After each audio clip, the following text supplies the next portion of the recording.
Oh, that's a nice intro, Mike. Thanks. Hello, welcome to Star Wars Headlines. I'm not Rebecca. I'm Also, Benji.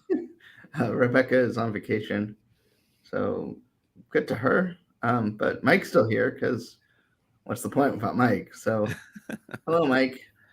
Hi, it's good to be here and talk Star Wars. I've got a surprise for you at the end because since Rebecca's dereliction of her duties got me in the, just kidding got me in the spot. I have something I've been wanting to ask you for a long time, but I'm going to do it at the end. Okay, But I I have a believe you have surprise something for the special to beginning. give us. What's that?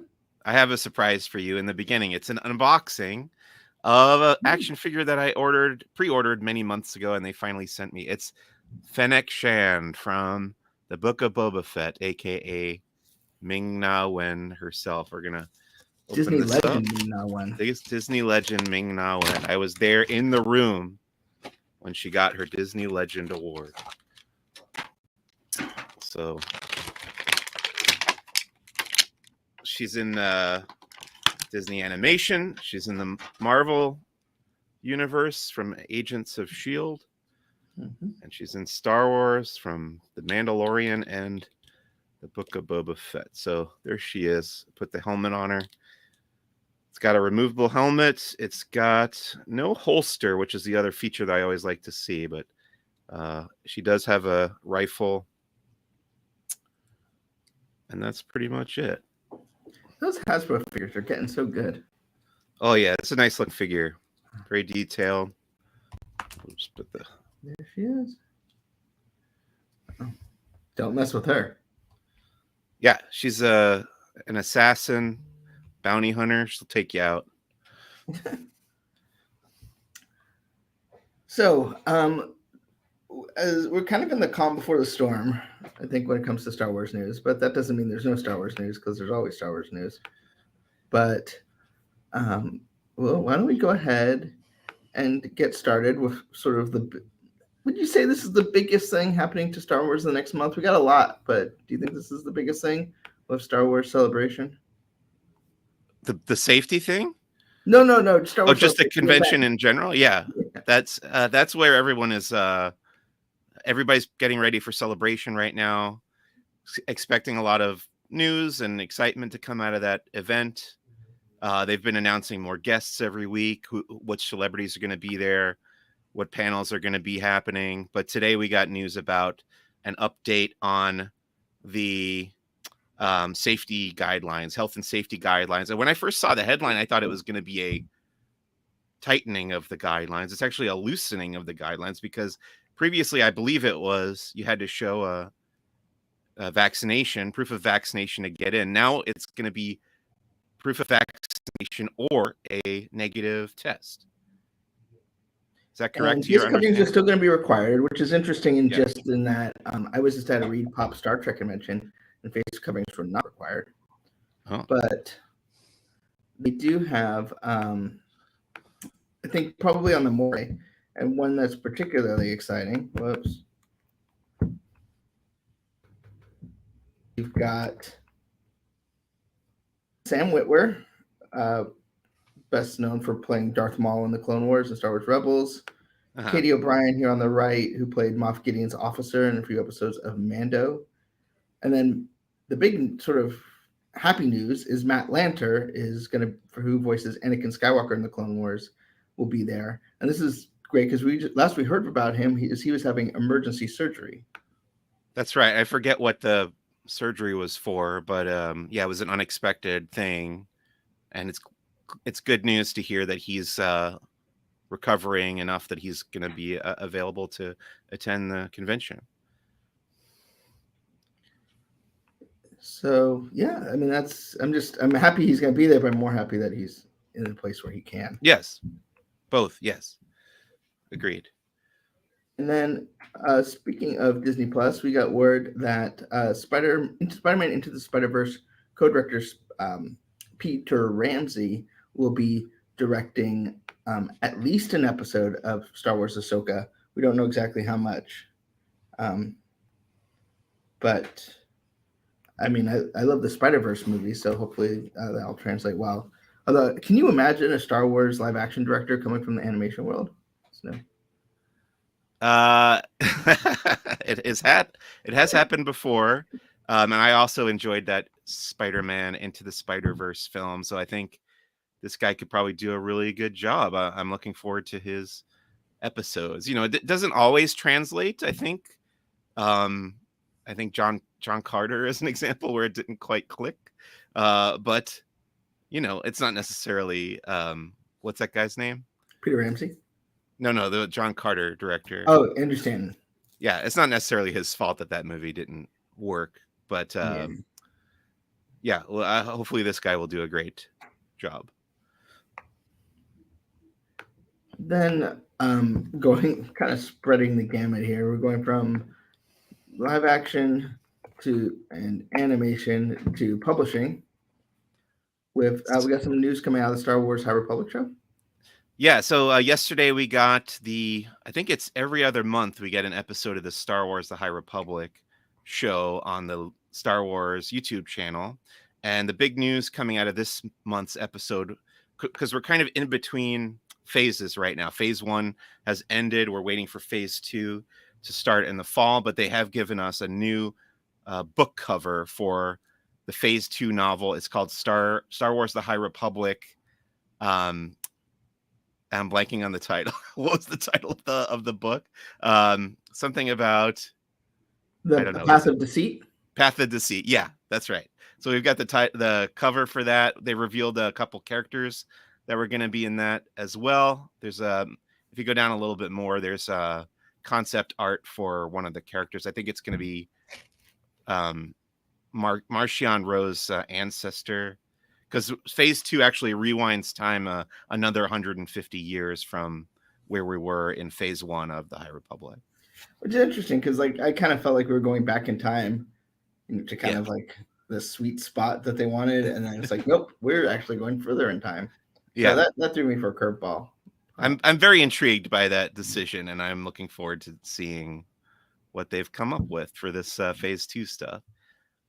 For stuff that's a little less long time ago-y. Crimson Reign, Star Wars, Darth Vader. Can you? Now I'm obviously unfamiliar with Greg Pak's work, but I'm a little out of the loop on what's happening in this comic. Can you give me a little update? Yeah, so Crimson Reign is the current crossover event that's happening right now in all the Star Wars comics that take place between The Empire Strikes Back and Return of the Jedi.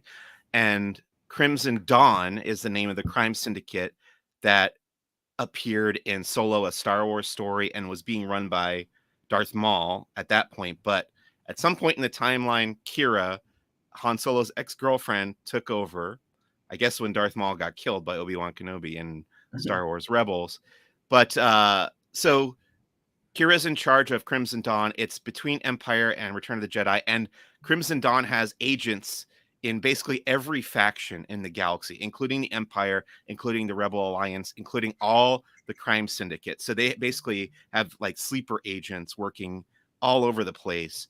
And Darth Vader has found this out. He knows that there's a bunch of people in the Empire working for Crimson Dawn. So he's started this plan to eliminate them or out them at least. And right now in this issue, number 22, he actually enacts this clever part of his plan where he takes the agents in the Empire that are working for Crimson Dawn and has them fight other members of Crimson Dawn, I think. And they all kind of kill each other, basically. So he manages to take out two birds with one stone. So I thought that was a pretty clever move on his part. And underneath him, he has working for him right now, Ochi of Bestoon, who is the assassin who goes on to kill Rey's parents. It was revealed in The Rise of Skywalker. And then also Sabe, who is one of the handmaidens from Padme Amidala's handmaidens. So they're both under Vader's thumb right now, and he has them working for him as kind of his agents. It's pretty interesting. I really like Greg Pak's writing. As you said, you know him from Marvel stuff like, what was it, World War Hulk or Planet Hulk? He did. Yeah, he's really known for his Hulk stuff. Yeah, he's really, done other really things, good. But yeah, great writer, great choice for Vader. There's a lot going on in this comic, and I really recommend it. Great. Well, continuing the Crimson Dawn, I guess crossover. It feels weird to use like comics terms when I'm talking about a whole other franchise, but Yeah, so this is the main Star Wars comic book. It also came out yesterday, and what's going on in this? So okay, Kira, like I said, is in charge of Crimson Dawn. She keeps showing up to talk to Leia. Like they've had basically 2 issues now. I think it was number 18 and then number 22, where it was mostly just a conversation between Kira and Leia, which is very interesting because they both had relationships with Han Solo. Han is currently frozen in carbonite and being kept at Jabba's palace. But I really like the interplay between these 2 characters who don't have a lot in common except for their ties to Han Solo. There's also a kind of a subplot about Poe Dameron's parents right now, who are both Rebel Alliance officers or pilots, and Poe's mom, Shara Bay, is trapped on an Imperial Star Destroyer, and his dad, Kes Dameron, has launched a unauthorized mission to go and rescue her. It's fun. It's kind of funny actually because he launches this mission without getting Leia's permission, and then Princess Leia decides to basically launch the same mission and finds out that Kes has already left. So their relationship is kind of similar to what we see between Leia and Poe Dameron later on in the timeline. And what you see here on the cover, actually, this is my one complaint about this issue, because what you see here on the cover is Chewbacca getting in a big, blaster firefight, and that scene in the comic is actually kind of an imaginary scene where he's picturing himself going into Jabba's palace and just killing everybody to get Han back, which I thought was kind of a cheat that they put that on the cover to make it seem like there was more action in this issue, I think, than there actually was. But it's really just him training in like those little training remote droids. He's blasting away at them and he's picturing them as people in Jabba's palace that he's just murdering, like Boba Fett and all the people that hang out there, so he can just reclaim Han, which we know doesn't actually happen until Return of the Jedi. It's funny you mentioned that. During like Marvel time, a lot of times we'll talk about how the cover seems to have nothing to do with what's in the inside. Yeah. It's like they got this script, but before so they spent time on the cover, and then like the artist actually did it, and it was completely different. So anyway. Yeah. But Charles Soule, for those Marvel fans, him from Daredevil or X-Men. Charles Soule is one of my absolute favorite current Star Wars authors, and he's done obviously the comics a whole bunch. His Darth Vader run was excellent, amazing, and then his work on the High Republic has been really great too. Seems like they're using the comics as a way to kind of fill in a lot of the gaps. Like Crimson Dawn, I felt like was primed for more storytelling, but we just didn't get it based off of how that the whole thing went down. So it's like, right. Like they're finally, they're not letting it completely die by letting it kind of live on through something like this. Yeah, and I'm kind of glad it worked out that way. Like, I don't know, things end up working out okay in my estimation. And you got a chance to check out this little doodad here. It's a lighting kit for your Lego kit, right? Yeah, this company Brixmax actually sent over this little lighting kit for the Lego Razor Crest that I had already built and reviewed on the Laughing Place YouTube channel. But what this is basically, it comes with a bunch of little tiny wires and little electrical components and like circuit boards and stuff. And you have to very carefully take apart the ship based on the instructions they sent you and insert these wires. And I don't know, the problem I have is I don't have very steady hands.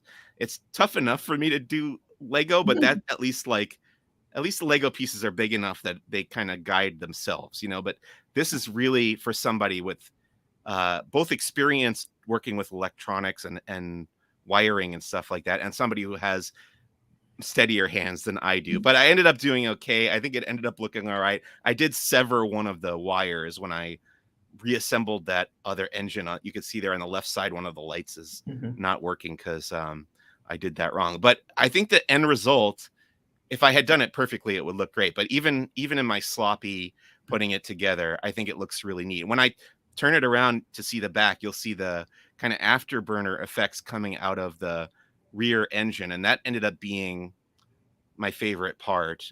Yeah, you could probably skip ahead. There you go. Yeah, look how cool that looks. That's the backside. Love those orange lights coming out of both side engines. So it's a pretty neat effect. And I think it would be a great way to display the ship. So you can find that at the Bricksmax website, BRIKSMAX. Looks cool. Yeah, it's pretty. And there's also a light inside the cargo hold. And also we've got some other merchandise, some Jawa Soda Pop. Yeah, I don't know much about this. This is an actual, I guess Funko makes soda. No, what it is it's like the little minis, and so they come in the can. You open the can, okay. And it sounds like a little mini pop. They're popular because it's an easier way to display them than the bigger sort of, I hate to call them full size because they're not that big, but right. These are very slim factor, and they become a little bit popular as they're and usually there can be the chasers are kind of a bigger deal here, so you can see a chaser here with the one with the. Oh yeah. I don't know what you'd know what that would be called better than I would, but the weapon. Yeah, I think it's like a stun blaster or something. So yeah, they're actually becoming quite popular. But also we got, if you want adorable, we'll talk about in a second. Star Wars Kids is doing a new web series, and they got these plushes at Target from Mattel that are cute. And they're called Galactic Pals, based off of the first 2 episodes are now available on StarWarsKids.com. Yeah, it seems very adorable. And I feel like Lucasfilm is always trying to get younger kids into Star Wars. You got to keep the generation. Every new generation has to get into Star Wars on their own terms, I guess. So this is their current way of trying to get the younger kids involved with the Galactic Pals. But looks pretty cute. Yeah, Max Rebo. But for older fans are getting excited for Star Wars Day coming up May 4th. This year feels a little weird because you have Obi-Wan coming later in the month, Star Wars Celebration coming later in the month. But right, yeah. The month is going to be weighted toward the end with all the Star Wars content. But yeah, I'm sure we'll get some kind of news, or I don't know, not celebration with the capital C, but with the lowercase c on May the 4th, either at Disney Parks or something. But what is this, like a customizable shirt, right? Yes, these are those print-on-demand shirts that you can get. You can change the color of the shirt, the type of shirt. They're great because a lot of times the merchandise comes out on May 4th for May 4th, and then you're like, well, I'm not going to have it to wear on the day. It's already. So this is what you can kind of get ready. You can wear this to the park if you're headed out there, or yeah. I think it's a smart way to do it because there's going to be more merchandise for May 4th, obviously, but it's a little bit like getting the Super Bowl T-shirt after the game's over. And then you are coming up. I can't believe it's been 99 episodes, but yeah, that's and you're on your 3rd season, so man. And if that didn't make me feel old, this episode of Who's the Boss, starring Mike Celestino, and you interviewed the Supreme Emperor, right, which is a little frightening, but yeah. So I needed an episode. Basically, I want to do episode 100 on May the 4th this year, and I was at 98, so I needed somebody to talk to for number 99, and I asked, because Wikipedia, the Star Wars wiki, as you see there in the logo, follows me on Twitter on the Who's the Boss Twitter account that you can see right here, Who's the Boss Pod. But I reached out to them and asked if there was a representative that would come on the show and talk about the history of Wikipedia and how the website works. And yeah, it was a nice conversation with a very young gentleman. Seemed a lot younger than we are, because I think he said he was in elementary school when Revenge of the Sith came out. Yeah, that hit me. But also what hit me was when he said he first went on Wikipedia when he was in elementary school. Yeah. Which not only when I was in elementary school, there was no Wikipedia, there was no Wikipedia. There was not barely a World Wide Web, and there was definitely barely an internet. You know, we were on we didn't even have Macs. We had like 2 TSs or whatever they were called. So I feel very old. Yeah, but he was very knowledgeable. He knew about the history of Wikipedia and a lot about Star Wars. It was a fun chat. You can go and listen to that wherever you get your podcasts. It's called Who's the Bosk? It was interesting to me too, because there's, you know, we all use Wikipedia as a resource. Whether we should or not is another question. But, you know, it's very thorough. And it was interesting to see how, when he talked about how they make decisions, how they got into where they, you know, dealt with the canon changes, you know, before Force Awakens. I thought that was very fascinating because, you know, we don't necessarily feel the people behind it. It's not a website where you have like, you know, writers of, you know, everything sort of contributed. So it was interesting to kind of get a little bit how the sausage was made. Yeah, I've always been fascinated by that. And it's part of one of the reasons why I wanted to talk to them over there, because I really wanted to know how this website works that I use almost every day as, like you said, as a resource. And one of the questions I asked was if Lucasfilm and anyone involved with Lucasfilm is using Wikipedia as a resource. And it turns out that they are, but they also have their own kind of in-house Wikipedia type database called the Holocron. I never quite put the pieces together there because this guy Leland Chi, who's in the story group, they call him the keeper of the Holocron. So I guess that's what he does there, is kind of keep that database. But then this person from Wikipedia who I interviewed said that the official Lucasfilm database doesn't have nearly as many entries as Wikipedia does. So I guess begs the question. I mean, with all due respect to Leland Chi, if that's his like full-time job, you know, there's only so much Star Wars content. But anyway, yeah, we love you. We love you, Leland Chi. We just, Kyle brings up the obvious point, which I didn't in my DB moment of the year. It's based on terminology differences. It's not a pop; it's a soda, but it comes in a little like fake can. It's cute. Oh, I get it. Pop. Yeah. I get it. Thank you to our Midwest correspondent.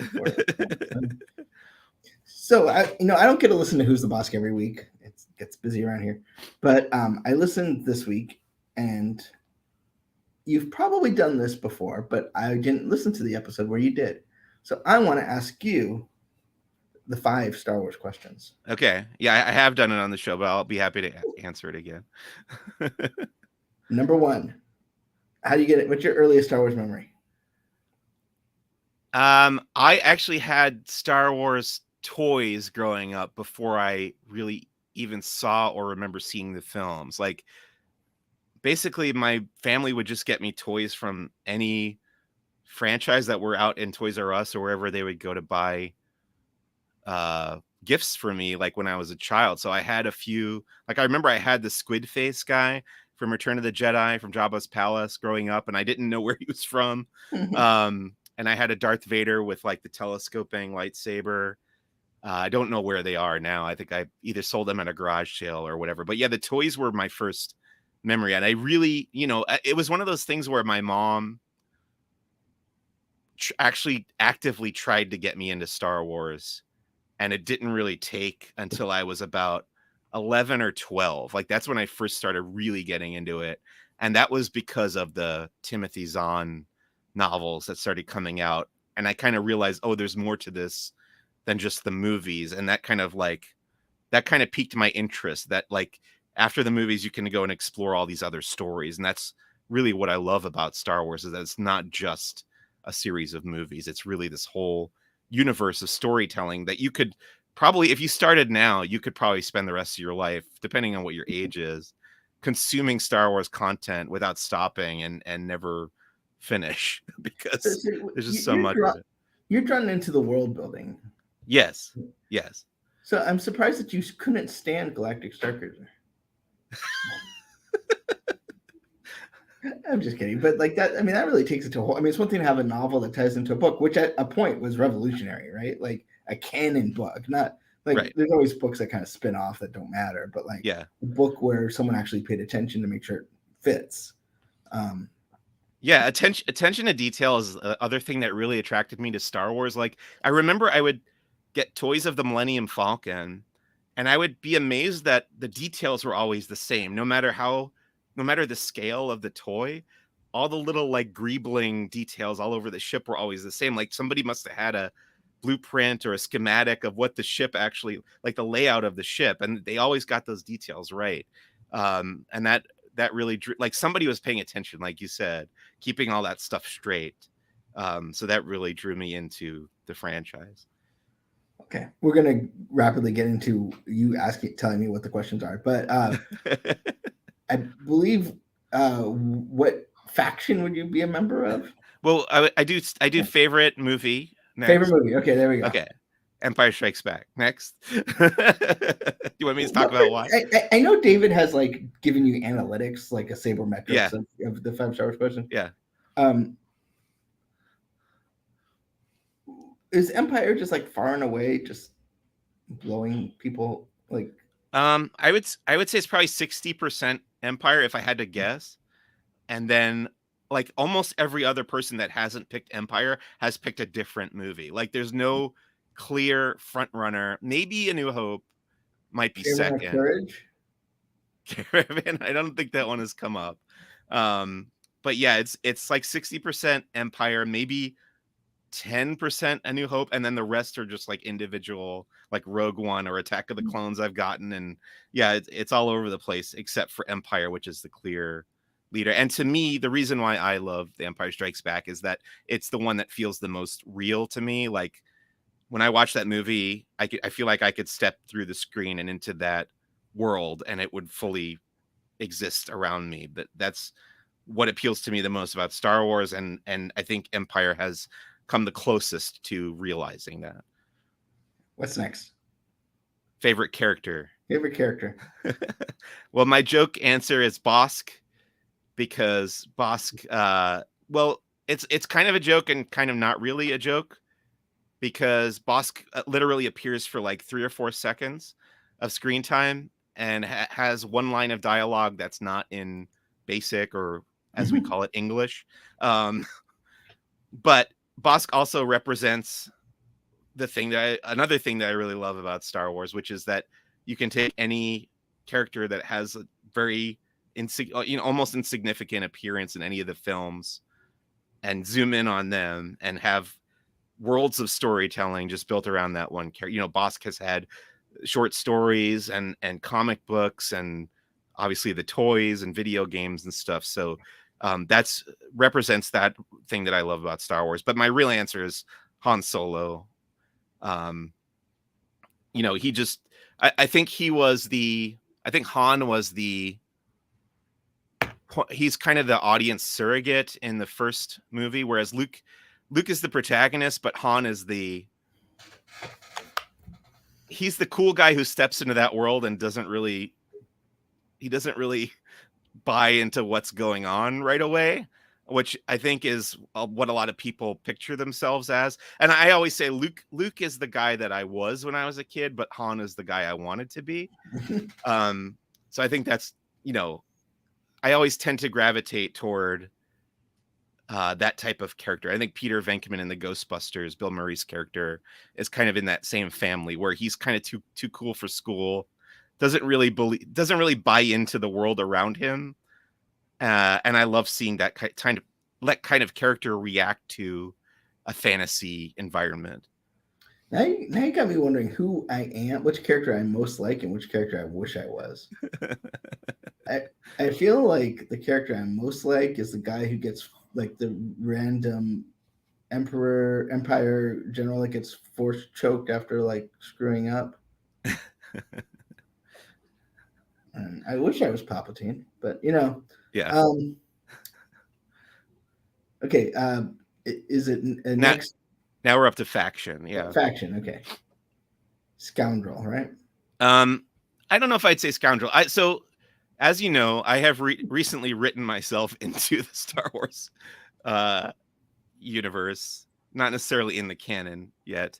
We'll cross our fingers on that. Yeah. But I think Lodico Fendon is pretty close to where I would want to be. Like the guy the guy kind of studying the history of the galaxy and collecting the artifacts of important things that have happened. You know what I found interesting was you told me that, you went in kind of because there's different. I don't know if you saw the chart, but there's different sort of storyline threads you can take on Galactic Star Cruiser, and they basically sorting hatted you into a different thing from what you originally thought you were going to be because they felt it fit your character better. Yes. So that's pretty cool. When you first check in, you have the data pad that they give you, which is basically just an iPhone. But one of the first questions you get asked is like, where do you see yourself? It's presented in universe, but you basically have to choose between the Resistance, the First Order, or kind of in the middle, which ends up being the scoundrel path.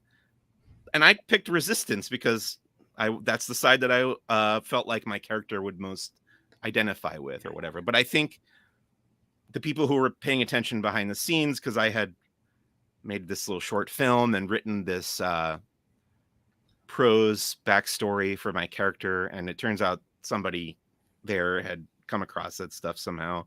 But I think they realized that the scoundrel path would be closer to fitting my character's kind of area of expertise. So yeah, but by the end of the first day, I had been approached by the Wraith Cole character, who's Gaia's manager.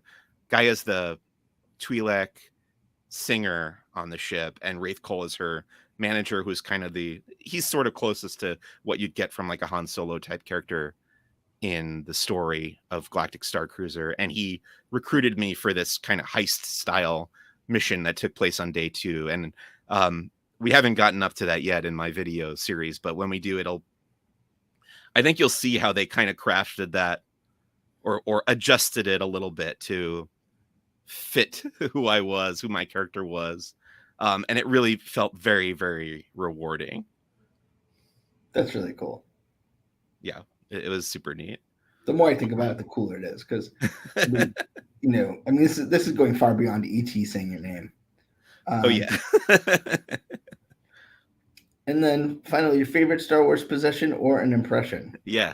So the final of the 5 Star Wars questions is called impression or possession. That's where I ask my guests to either do a Star Wars impression or tell me about their favorite Star Wars possession they may own. As you can see behind me, I have a lot of Star Wars possessions. I don't know if I can choose just one, so I'm going to do an impression.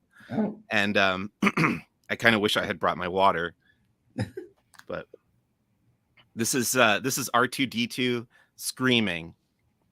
Ready? I think so.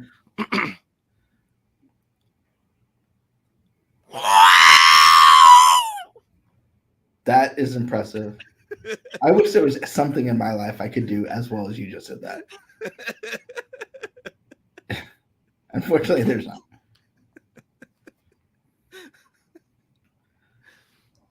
Wow. You have it. So great. I'm glad I didn't have to go dig through every episode, all 998 other episodes of Who's the Boss to find the answer. So thank you for indulging me. You got it. Obviously, saw this come up. The other thing I want to point out before we wrap is tomorrow morning, 10 a.m. Pacific time, we've got part 3 of Antiquities, a Star Wars Galactic Star Cruiser story, which is kind of the little web series, 5-part web series that I'm putting together about my character, Lodico Fenden's journey on the Halcyon Star Cruiser. So look forward to that tomorrow morning. You don't know how much I'm looking forward to that. And I'm gonna get a little bit inside baseball here. Mike told me that these episodes were going to be about 3 to 5 minutes. Yeah. Well, the first one, which is actually like a little short film about why my character is going on the ship, ended up being 3 minutes. And I was like, well, I'll just do the other ones at 3 minutes each, and we'll get it in a nice tight, like 15 overall. But yeah, once I started cutting them together, I knew they were going to be a bit longer. 4K Media Guy has a question about Star Wars Celebration. Which guests do you think they'll announce next? I'm hoping for Hayden, Ewan, and Natalie. I'm going to say Natalie's probably unlikely. Hayden is possible.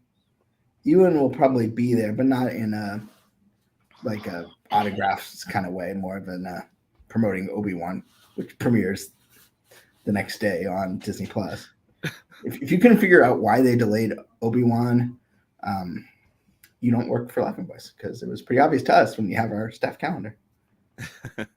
And will we get an Attack of the Clones 20th anniversary panel? We do not know yet. They did do a 20th anniversary Phantom Menace panel at Star Wars Celebration, the last one that was in Chicago, but we don't have the full schedule, so I wouldn't say no. I wouldn't say no yet. I would just say stay tuned.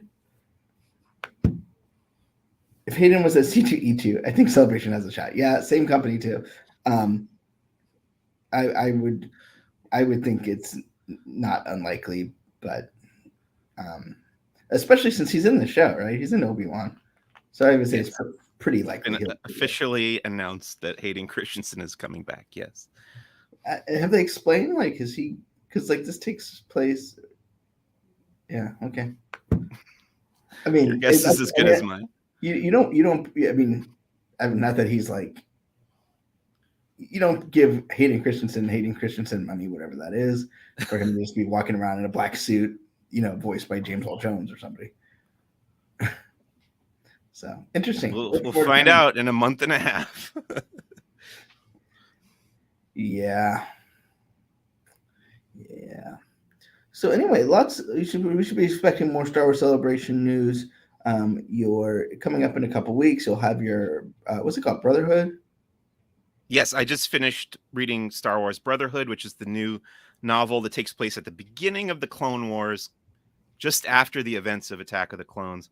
And that review embargo is May 3rd. So the day before May the 4th, you will have that review up on laughingplace.com. I'm not allowed to say what I thought of it before then. And as soon as I hit end broadcast, I'm going to ask. May 3rd, you'll also be at Star Wars Night at Disneyland. May 3rd, I have Star Wars Night, Disneyland After Dark. Oh gosh, when is the badges going out? I don't know. That's a good question. I would expect them to be going out any day now. I got my Star Wars Celebration, my Star Trek badge about 2 weeks before. I won't worry about it. They have badges on site if something in the mail misses it or you're not home. I wouldn't freak out. But I would expect you to get them. They'll probably go out in the next 2 weeks or so. And come say hi to us. We'll be walking around. Are you going to dress up in costume at all? Is Lotoko going to make an appearance at Star Wars Celebration? That seems likely to me. That seems very likely. I support that. I support full amortization. And then, do you guys like the lottery system for panels? So here's the thing. Much like economies around the world, when you have a limited supply of anything, there's no great way to distribute it. So I think the lottery, especially given the current world we're in, I think it's a lot better than making people stay overnight downstairs in the basement of the Anaheim Convention Center. It's not great because some people don't get in. It's, and I understand that disappointment that, if you don't win the lottery, there's not really a chance.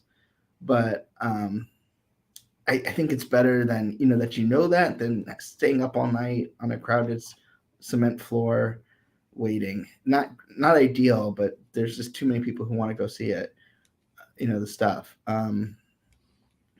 But I will say a lot of times for the bigger panels, StarWars.com will also stream it. So, you can always check that out. And when they're doing those big panels, that's also a great time to explore show floor while other people are preoccupied. Because you know what? Guess what? The trailer, it's going to be online. So, everyone gets excited, stays up all night. Showing a trailer? One would presume of something. That's what they do. And also, I think Star Wars Celebration a lot of times will have video streams in other rooms, so you can at least get into one of those rooms to see it, even if you're not in the room where it happens. But yeah, there's no good answer. Now I have Hamilton stuck in my head. The room where it happens. The room where it happens. You can thank Bob Iger for getting that stuck in my head. We mentioned that at a Investor Day once, and it's been stuck in my head ever since. They're gonna, and I guess we're gonna answer a lot of questions, which is totally fine. How do you get into the overflow rooms if you don't get into a panel? They'll announce all the logistics of that once we get a little bit closer.